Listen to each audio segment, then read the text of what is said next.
everyone, this is Shraddha Soni and welcome to Evolution Era. So, हमने class 11th का first chapter complete कर दिए हैं, ठीक है। आज हमारा क्लास 11th का सेकंड चैप्टर जो कि है बायोलॉजिकल क्लासिफिकेशन स्टार्ट हुआ, ठीक है। चलिए, तो बायोलॉजिकल क्लासिफिकेशन 11th का एक इम्पॉर्टेंट चैप्टर है। क्यों इम्पॉर्टेंट चैप्टर है? क्योंकि पीएनएसटी, एम्स नर्सिंग या नीट की बात करें या कोई भी कंपटीशन एग्जाम की बात करें, ठीक है, तो इसमें से क्वेश्चन आते हैं और बहुत इंपॉर्टेंट क्वेश्चन आते हैं। क्यों? क्योंकि ये एग्जाम्पल बेस्ड है ना। पूरा चैप्टर जो है वो एग्जाम्पल बेस्ड, बहुत सारे आपको यहाँ पे एग्जाम्पल देखने को मिलेंगे, ठीक है। आपको एग्जाम्पल्स याद करने को मिलेंगे। बहुत ज्यादा इसमें क्या है, थ्योरेटिकल है, समझने की बात थोड़ी ज्यादा है ना। तो इस चैप्टर को स्टार्ट करने से पहले, क्योंकि ये चैप्टर बहुत लेंथी है, बड़ा है और बड़े होने के साथ साथ ये इम्पोर्टेंट भी है, ठीक है, तो हम इस चैप्टर को पार्ट्स में डिवाइड करेंगे। तो बेसिकली हम इसको 3 से 4 पार्ट में डिवाइड करेंगे। फर्स्ट पार्ट जो होगा हमारा इंट्रोडक्शन पार्ट होगा, जहाँ पे हम इंट्रोडक्शन हिस्ट्री की बात करेंगे, ठीक है। सेकेंड पार्ट में हम क्या पढ़ेंगे, किंगडम्स, जो 5 किंगडम्स है हमारे, ठीक है, उनके बारे में बात करेंगे। और थर्ड पार्ट में हम किसके बारे में बात करेंगे, तो जो 5 किंगडम है ना, 5 किंगडम क्लासिफिकेशन है, जिसमें जो चीजें इंक्लूड नहीं हुई है, जो एक्सेप्शन है, ठीक है। तो जितने भी इस चैप्टर के एक्सेप्शन है, जैसे कि वायरस, विरियोइड, प्रियॉन, लाइकेन, माइकोराइजा, ठीक है, इनकी बात हम थर्ड पार्ट में करेंगे, ठीक है। तो चलिए स्टार्ट करते हैं फर्स्ट पार्ट। फर्स्ट पार्ट आपका क्या है, इंट्रोडक्शन है, ठीक है। इंट्रोडक्शन किसका, बायोलॉजिकल क्लासिफिकेशन। जैसे कि हमने फर्स्ट चैप्टर लिविंग वर्ल्ड में क्लासिफिकेशन के बारे में बात किए थे, तो क्लासिफिकेशन क्या था, तो क्लासिफिकेशन वो था कि जिसमें बहुत सारे लिविंग ऑर्गेनिज्म, ठीक है, अलग अलग टाइप के, चाहे वो प्रोकैरियोटिक हो चाहे वो यूकैरियोटिक हो, ठीक है, अलग अलग टाइप के जितने भी लिविंग ऑर्गेनिज्म है उनको हमने क्या किए थे, क्लासिफाइड किए थे। किसके बेसिस पे क्लासिफाइड किए थे, तो कुछ मॉर्फोलॉजिकल कैरेक्टर के बेसिस पे किए थे, ठीक है। तो वही बायोलॉजिकल क्लासिफिकेशन का मतलब क्या है कि जितने भी लिविंग ऑर्गेनिज्म है आपके आजू बाजू, ठीक है, उनको क्लासिफाइड करना, एक बेहतरीन और अच्छे से क्लासिफाइड करना, ताकि आप पढ़ पाओ उसको, है ना, ताकि सिस्टमेटिक बन जाए।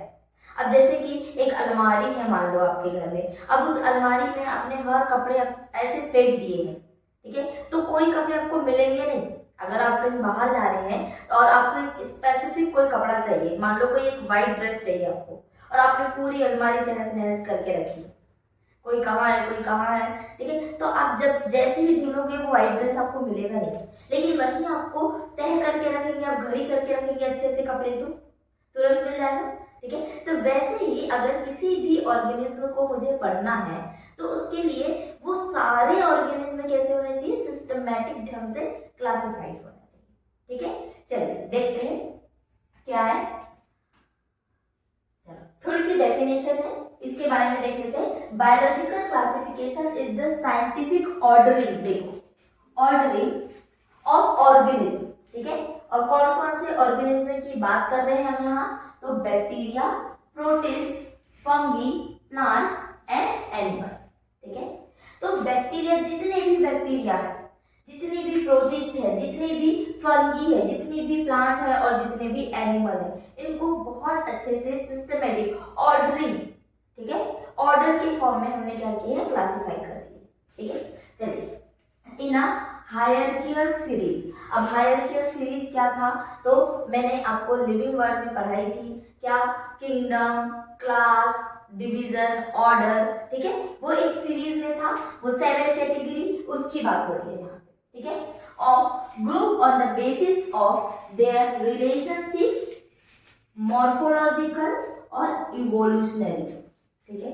ये याद रखना कि जो क्लासिफिकेशन हुआ है वो किस बेसिस पे हुआ है, तो सॉरी रिलेशनशिप के बेसिस पे हुआ है कि जो भी लिविंग ऑर्गेनिज्म है अपने ही टाइप के लिविंग ऑर्गेनिज्म से कैसा रिलेशनशिप रखते हैं, ठीक है। और दूसरा मॉर्फोलॉजी के बेस पे कि कैसे दिख रहे हैं वो, ठीक है। और तीसरा इवोल्यूशनरी बेस पे, इवोल्यूशनरी बेस पे मतलब कि अपने एंसेस्टर से कितने सिमिलर है, है ना, जो उनके एंसेस्टर है उनसे वो कितनी सिमिलरिटी शो कर रहे हैं उसके बेसिस पे भी हम क्लासिफाई करते हैं।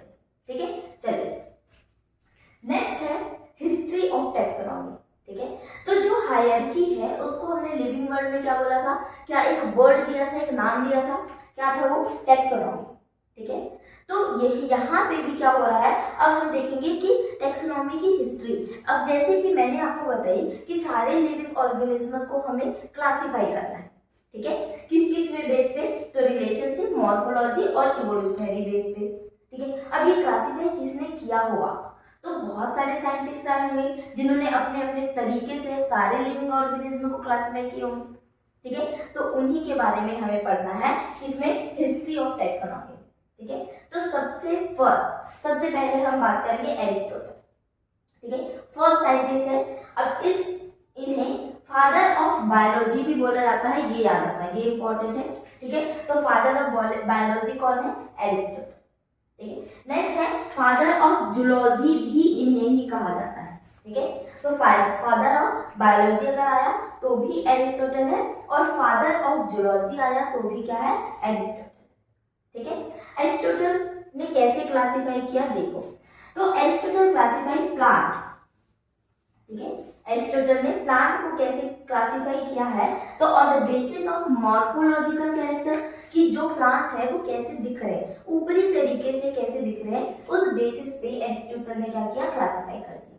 ठीक है, मॉर्फोलॉजिकल बेस पे एरिस्टोटल ने प्लांट को सबसे पहले क्लासिफाई किया था, और इन्होंने 3 ग्रुप में प्लांट को डिवाइड किया। ठीक है, कौन कौन से 3 ग्रुप है, तो सबसे पहले हर्ब, ठीक है, फिर श्रब, और नेक्स्ट है ट्री। ठीक है, तो इन्होंने क्या देखा कि जितने छोटे से लेके बड़े तक, है ना, अगर कोई पौधा बहुत छोटा है तो उन्हें क्या बोलते हैं, हर्ब, फिर थोड़े बड़े साकी तरीके के हैं तो वो श्रब। ठीक है, और सबसे बड़े क्या हो जाएंगे, वो ट्री हो जाएंगे। तो दिखने कैसे दिख रहे हो, उस बेसिस पे इन्होंने क्या कर दिया, प्लांट को 3 ग्रुप में क्लासिफाई कर दिया। ठीक है, तो मॉर्फोलॉजी बेसिस पे याद रखना कि एरिस्टोटल, सबसे पहली बात ये याद रखना है आपको कि एरिस्टोटल क्या है, तो एरिस्टोटल है फादर ऑफ बायोलॉजी और फादर ऑफ जूलॉजी। ठीक है, नेक्स्ट इन्होंने किस बेसिस पे प्लांट को क्लासिफाई किया, तो मॉर्फोलॉजी, और कितने ग्रुप में, तो 3 ग्रुप में क्लासिफाई किया। कौन कौन सा ग्रुप है, हर्ब, श्रब और ट्री। ठीक है, चलिए, तो ये तो बात हुई एरिस्टोटल की। ठीक है, अब इनके बाद अब देखो जैसे जैसे टाइम गुजरता गया, ठीक है, वक्त गुजरता गया, वैसे वैसे नए नए साइंटिस्ट आते गए, और अपने तरीके से इन्होंने और बेहतर क्लासिफाई को करने की कोशिश की। ठीक है, तो जैसे जैसे आप और भी साइंटिस्ट के बारे में पढ़ेंगे, उनका क्लासिफिकेशन सिस्टम उतना ही अच्छा होते जाएगा। ठीक है, चलिए नेक्स्ट देखते हैं।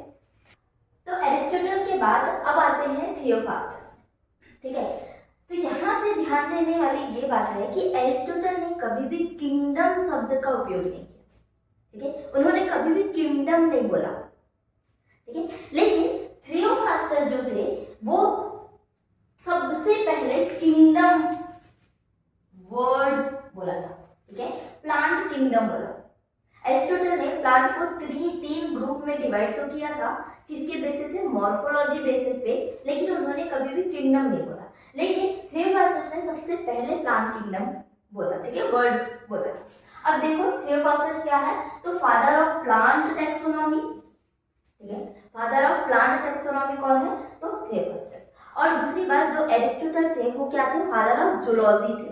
ठीक है, अगर फादर ऑफ बॉटनी पूछा गया तो क्या बोलोगे आप, थियोफ्रास्टस थे। ठीक है, तो फादर ऑफ बॉटनी कौन है, थियोफ्रास्टस। ठीक है, देखते हैं, Theophrastus propose the classification of plant kingdom. देखो सबसे पहले प्लांट किंगडम की बात की, किंगडम वर्ड की बात किसने की थी, सबसे पहले थियोफ्रास्टस ने, ना ही एरिस्टोटल। ठीक है, एरिस्टोटल ने नहीं की थी, याद रखना। ठीक है, he classified plant kingdom into 4 group. उन्होंने 3 ग्रुप में डिवाइड किया था, किसने, एरिस्टोटल ने। ठीक है, किसके बेसिस पे, मॉर्फोलॉजी के बेसिस पे। यहाँ पे भी कुछ ऐसे ही कुछ खासा चेंज नहीं है। ठीक है, तो सबसे पहला ट्री, वहां पे भी ट्री था। सेकंड है सर्ब्स, वहां पे भी था। यहाँ पे अंडर सर्ब्स आ गए। ठीक है, सर्ब्स से भी और छोटे। ठीक है, और उसके बाद है हर्ब्स। ठीक है, तो ऐसे 4 ग्रुप में डिवाइड किया गया, लेकिन सबसे पहले किंगडम की बात की थी थियोफ्रास्टस ने, याद। ठीक है। नेक्स्ट है कैरोलस लीनियस। अब कैरोलस लीनियस को तो सब जानते हैं क्योंकि हमने बहुत बार इसको फर्स्ट चैप्टर में पढ़े थे, ठीक है। अब मुझे बता दो कि कैरोलस लीनियस क्या थे, किसके बारे में इन्होंने बात की थी, ठीक है। तो बायनोमियल नोमेनक्लेचर के बारे में बात की थी, किसने? कैरोलस लीनियस ने, सभी को पता है, ठीक है। चलिए देखते हैं। तो सबसे पहले फादर ऑफ टैक्सोनॉमी, देखो फादर ऑफ प्लांट टैक्सोनॉमी की अगर बात करेंगे तो थियोफास्टस आएगा, लेकिन ओवरऑल अगर फादर ऑफ टैक्सोनॉमी की अगर आप बात कर रहे हो तो क्या जाएगा? कैरोलस लीनियस आ जाएगा। कंफ्यूजन बिल्कुल भी मत बनाए, ठीक है। अगर जहां पे भी प्लांट टैक्सोनॉमी के फादर की बात कर रहे हैं तो थियोफास्टस, लेकिन ओवरऑल अगर टैक्सोनॉमी की बात कर रहे हैं, ठीक है, तो कैरोलस लीनियस, ठीक है। तो फादर ऑफ टैक्सोनॉमी क्या हो जाएगा? Carolus Linnaeus. Next he give binomial system of classification.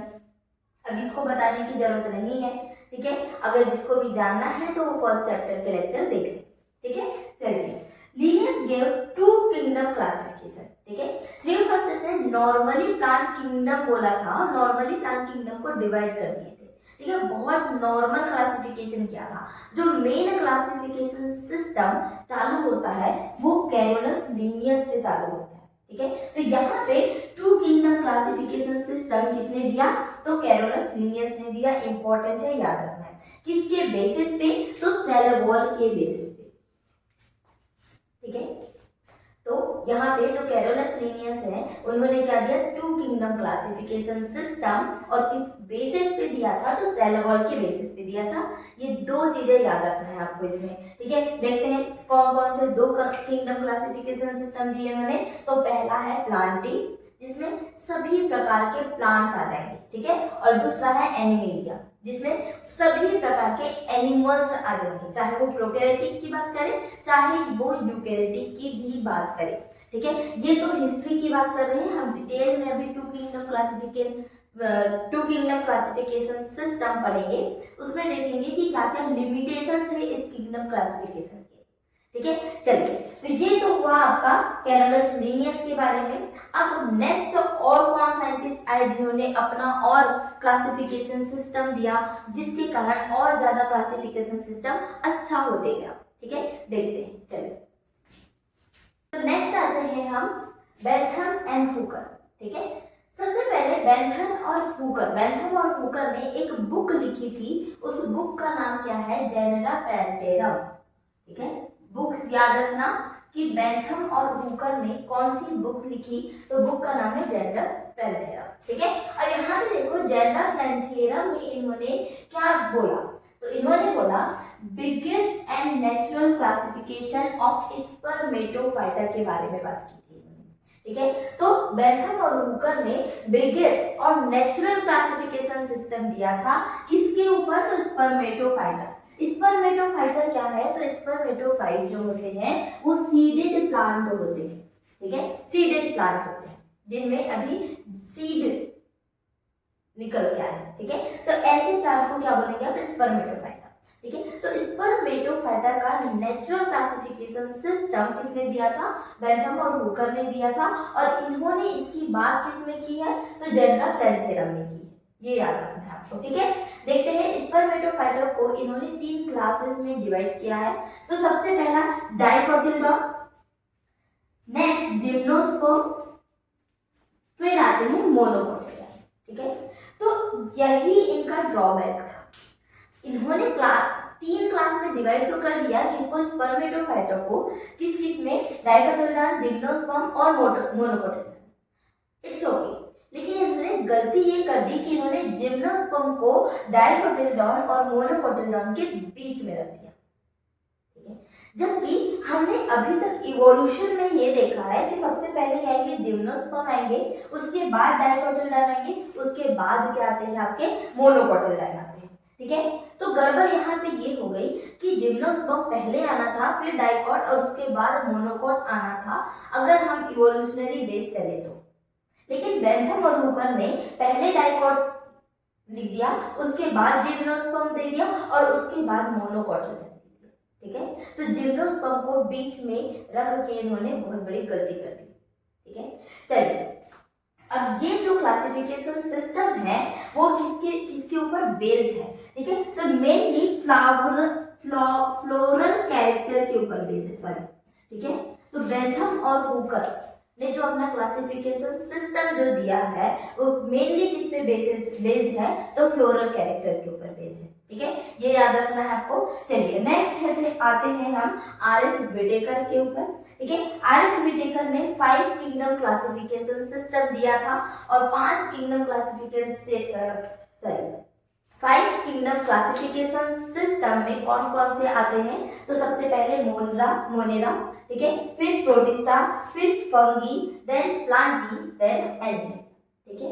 तो अभी तक हमने ये देखा है कि किसके बेस पे क्लासिफिकेशन सिस्टम किया गया है, ठीक है। तो आर.एच. विटेकर ने क्या बेस रखा था अपने क्लासिफिकेशन सिस्टम के लिए, तो यहाँ पे कुछ 5 बेस्ड है, ठीक है। देखते हैं सेल स्ट्रक्चर। सबसे पहले आर.एच. विटेकर ने सेल स्ट्रक्चर को ध्यान में रखते हुए अपने क्लासिफिकेशन सिस्टम दिए थे, ठीक है। नेक्स्ट है थैलस ऑर्गेनाइजेशन, दूसरा है थैलस ऑर्गेनाइजेशन, ठीक है। नेक्स्ट है मोड ऑफ न्यूट्रिएंट कि कौन सा न्यूट्रिएंट मोड है इनका, ठीक है। नेक्स्ट है आपका रिप्रोडक्शन एंड देन फिफ्थ है फाइलोजेनेटिक रिलेशनशिप, ठीक है। फाइलोजेनेटिक रिलेशनशिप का मतलब है कि अपने एंसेस्टर से, ठीक है, किस तरीके से सिमिलर होते हैं इनके लिविंग ऑर्गेनिज्म, ठीक है, उस बेसिस पे भी इन्होंने क्लासिफाई कर दिया था, ठीक है। तो क्लासिफाई इन्होंने 5 ग्रुप में किया था, तो कौन कौन सा है, मोनेरा, प्रोटिस्टा, फंगी, प्लांटी और एनिमल, ठीक है। यहाँ तक तो 5 किंगडम क्लासिफिकेशन बहुत सालों तक चलते रहा, ठीक है। और मोस्ट जो इम्पोर्टेंट अभी तक बहुत अच्छा जो क्लासिफिकेशन सिस्टम माना जाता था वो क्या था, आर.एच. विटेकर का 5 किंगडम क्लासिफिकेशन सिस्टम। लेकिन इसके बाद धीरे धीरे और समय गुजरता गया, ठीक है, और हमारी जो टेक्निक्स है, ठीक है, वो और अच्छी होती गई, तो क्लासिफिकेशन सिस्टम भी और अच्छा होते गया, ठीक है। हमें और चीजों का पता लगते गया, जिसके कारण हम क्लासिफिकेशन सिस्टम को और अच्छा बना पाते, ठीक है। तो अब हम 5 किंगडम क्लासिफिकेशन से उठ के 6 किंगडम क्लासिफिकेशन में आ चुके हैं, ठीक है। और 6 किंगडम क्लासिफिकेशन को हम 6 किंगडम क्लासिफिकेशन ना बोल के हम उसे डोमेन शब्द दे देते हैं, ठीक है। अभी तक हम किंगडम में थे, अब हम धीरे धीरे डोमेन में आ रहे हैं, ठीक है। तो जो 6 किंगडम क्लासिफिकेशन है उसी को डोमेन बोला जाता है और उसे 3 डोमेन बोला जाता है, ठीक है। तो देखते हैं इसके बारे में कि किसने दिया 6 किंगडम क्लासिफिकेशन या डोमेन, ठीक है, 3 डोमेन के बारे में किसने बात की थी, ये हम देखते हैं। चलिए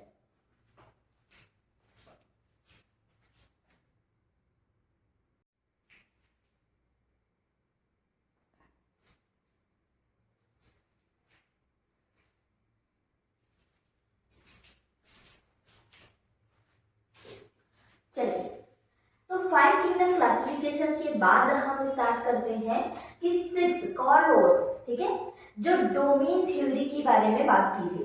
कार्ल रोस ने क्या दिया, डोमेन थ्योरी दिया, ठीक है, डोमेन थ्योरी दिया। और ये जो 3 डोमेन है, ठीक है, इन्होंने 3 डोमेन के बारे में बात की थी, तो ये 3 डोमेन जो है इसमें 6 किंगडम से इंक्लूड होते हैं, ठीक है। 3 डोमेन में कितने किंगडम है, 6 किंगडम से इंक्लूड है। तो जैसे कि हमने यहाँ 3 डोमेन देखेंगे कौन कौन से हैं, तो सबसे पहला है आपका यू बैक्टीरिया। यू मतलब क्या होता है, नए, है ना, अभी के। तो जो यू बैक्टीरिया है उसमें जितने भी अभी के बैक्टीरिया, मॉडर्न बैक्टीरिया जिसको कहा जाता है, वो आ जाते हैं कहाँ पे, यू बैक्टीरिया में, ठीक है। Archie bacteria second domain. तो आर्की बैक्टीरिया में जितने भी पुराने, ठीक है, एशियन टाइप के जो बैक्टीरिया है वो किसमें आ जाएंगे, आपके आर्की बैक्टीरिया में, ठीक है। और नेक्स्ट डोमेन है आपकी यूकैरियोट्स। यूकैरियोट्स में वही 5 किंगडम कौन कौन से, प्रोटिस्ट, फंगी, प्लांटी और एनिमलिया, ये आ जाते हैं, ठीक है। तो इनका एक अलग डोमेन बना दिया गया, आर्की बैक्टीरिया का एक अलग डोमेन बना दिया गया और यू बैक्टीरिया का एक अलग डोमेन बना दिया गया, ठीक है। तो किसके बेसिस पे बनाए गए होंगे ये, ठीक है। तो ये जो है आपके बहुत ज्यादा सिमिलरिटी के बेसिस पे बनाए गए होंगे, ठीक है। तो मॉडर्न जो बैक्टीरिया है वो आर्की बैक्टीरिया से काफी डिफरेंस है, ठीक है। आर्की बैक्टीरिया किसी भी कंडीशन में सर्वाइव कर लेते हैं क्योंकि वो पुराने हैं, ठीक है। लेकिन वही अगर मैं यू बैक्टीरिया की बात करूं तो वो किसी भी कंडीशन में सर्वाइव नहीं कर सकते, उनको एक पर्टिकुलर कंडीशन चाहिए होता है सर्वाइव करने के लिए, ठीक है। तो इनके बारे में डिटेल हम देखेंगे।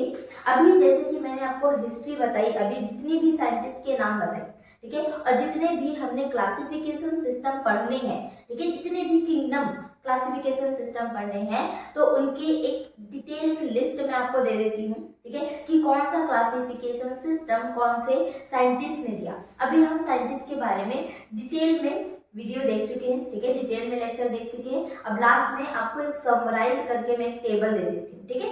चलिए देखते हैं। ये है आपका समरी, ठीक है, जितने भी हमने हिस्ट्री पढ़े हैं अभी, ठीक है, जितने भी क्लासिफिकेशन सिस्टम पढ़े हैं, ठीक है, उनको किस किस ने दिया है इसके बारे में ये, ठीक है। इतने साइंटिस्ट हैं जिन्होंने अलग अलग तरीके की क्लासिफिकेशन सिस्टम दिए थे, ठीक है। जैसे कि मैंने आपको बोली कि जैसे जैसे इवोल्यूशन होते जा रहा है, ठीक है, जैसे जैसे टाइम बढ़ते जा रहा है, वैसे वैसे हमारे पास टेक्निक्स नई नई आती जा रही है, तो हम और बेहतर तरीके से चीज़ों को समझ पा रहे हैं, ठीक है। तो और बेहतर तरीके से चीज़ों को समझ पा रहे हैं, इसका मतलब क्या है कि हम और अच्छे से क्लासिफिकेशन कर पाएंगे किसका, लिविंग ऑर्गेनिज्म का, ठीक है। तो वैसे ही जैसे जैसे इवोल्यूशन हो रहा है, जैसे जैसे टाइम बदल रहा है, वैसे वैसे क्लासिफिकेशन सिस्टम और अरेंज होते जा रहा है और अच्छा होते जा रहा है, ठीक है। तो सबसे पहले एरिस्टोटल आते हैं, जिन्होंने, मैंने बोला था कि एरिस्टोटल ने कभी भी किंगडम शब्द नहीं दिया, ठीक है। इन्होंने क्या किया था, सिर्फ बस क्लासिफिकेशन स्टार्ट कर दिया था,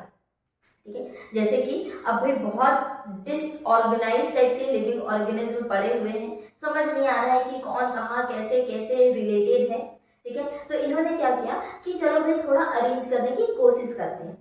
तो क्लासिफिकेशन करने की कोशिश किसने की थी, तो एरिस्टोटल ने की थी, ठीक है। जस्ट स्टार्ट किया था इन्होंने, तो इसे क्या बोलते हैं, फर्स्ट अटेम्प्ट ऑफ क्लासिफिकेशन किसने दिया, एरिस्टोटल, ठीक है। उसके बाद से किंगडम वर्ड बोलना स्टार्ट कर दिया गया था, ठीक है। तो टू किंगडम क्लासिफिकेशन सिस्टम किसने दिया, कैरोलस लिनियस ने दिया, ठीक है। अब टू किंगडम क्लासिफिकेशन सिस्टम में भी कौन कौन से किंगडम थे, तो फर्स्ट किंगडम क्या था, प्लांटी था, और सेकंड किंगडम आपका क्या था, एनिमेलिया था, ठीक है। नेक्स्ट आते हैं हम थ्री किंगडम क्लासिफिकेशन सिस्टम में, किसने दिया, तो हैकल ने दिया, ठीक है। अब यहाँ पे प्लांटी और एनिमेलिया तो थे, लेकिन ये एक नया किंगडम और यहाँ पे जुड़ गया जो है प्रोटिस्टा। अब प्रोटिस्टा को एक प्रकार का डस्टबिन भी बोला जाता है, ठीक है।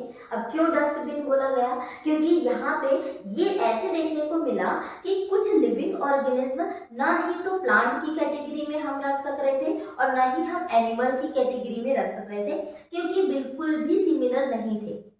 तो ना प्लांट की कैटेगरी में रख पा रहे हो, ना एनिमल की कैटेगरी में रख पा रहे हो, तो रखे कहाँ। तो हमने बोला कि हमने नहीं बोला, हैकल ने बोला कि ठीक है, इसे अभी के लिए हम एक किंगडम नया बना देते हैं, प्रोटिस्टा, उसमें डाल देते हैं। तो जितने भी ऐसे कुछ ऑर्गेनिज्म देखने को मिल रहे थे जो ना ही प्लांट में आ रहे थे ना ही एनिमल में आ रहे थे, उन्हें हम डस्टबिन टाइप के प्रोटिस्टा वाले ग्रुप में डाल दे रहे थे, ठीक है।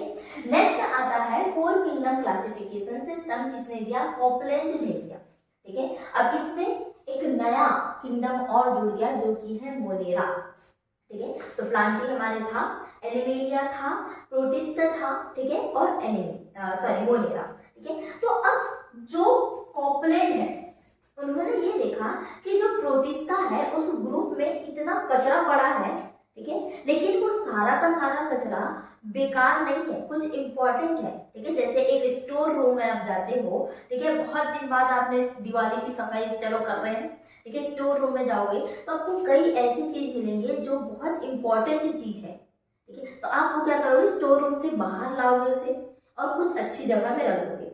वैसे ही कॉम्प्लेन ने देखा कि भाई जितने भी प्रोटिस्टा में जितनी भी लिविंग ऑर्गेनिज्म थी वो सब बेकार नहीं थी, कुछ ऐसे थे कि एक दूसरे से सिमिलरिटी शो कर रहे थे, ठीक है। तो वो सब को बाहर निकाल के उन्होंने कहाँ रख दिया, मोनेरा में रख दिया, और वो सारे कैसे थे, यूनिसेलुलर ऑर्गेनिज्म थे।